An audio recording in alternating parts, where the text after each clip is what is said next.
श्री राम समर्थ। फरवरी 24। भक्त और परमात्मा एक रूप ही होते हैं। आप कहते हैं हमारी बार बार गलतियां होती हैं।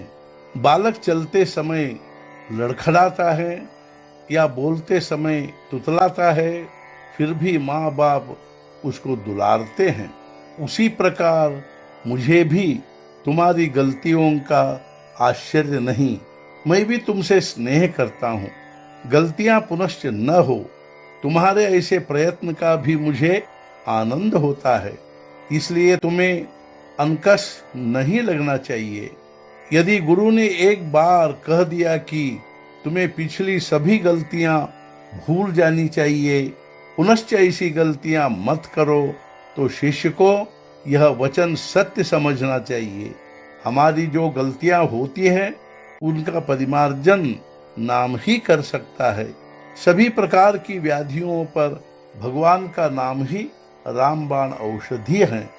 नामस्मरण रूपी दवा बूंद बूंद पेट में जानी चाहिए। कार्यालय में भी आप इसे ले जाए।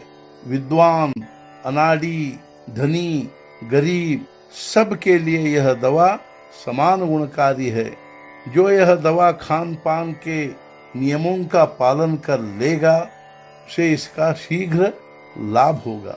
यदि कोई बालक जिद कर बैठा कि मैं कुएं में कूदूंगा, तो पिता को क्या उसका हठ पूर्ण करना चाहिए, या उसे समझा बुझाकर आवश्यक हो तो थप्पड़ मारकर वहां से हटाना चाहिए?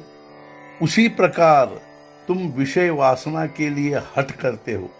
सच्चा भक्त कभी भी दुखी या परेशान नहीं होता, हमेशा जीवन में समाधान मानता है, फिर वह कितना भी दरिद्र या व्याधिग्रस्त क्यों न हो। यदि किसी सामान्य व्यक्ति को अपेक्षित वस्तु नहीं मिलती तो वह दुखी होता है।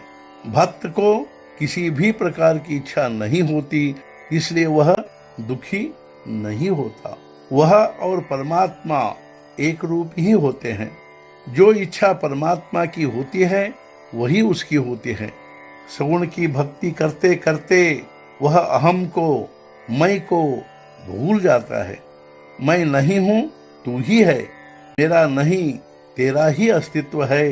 यह भावना दिन ब दिन दृढ़ होती रहती है। अंत में मैं मिट जाता है, क्रमशः राम कृष्ण भी मिट जाते हैं और शेष रहता है केवल परमात्मा। बीमारी हट जाने के बाद मरीज लकड़ी के सहारे चलता है। उसी प्रकार गृहस्थ को सगुण भक्ति के सहारे मोक्ष प्राप्त कर लेना चाहिए। जिसमें देह बुद्धि है वह सगुण के सिवाय भक्ति कर ही नहीं पाएगा। भगवान को हमें कहना चाहिए, हे भगवान तेरी कृपा हो।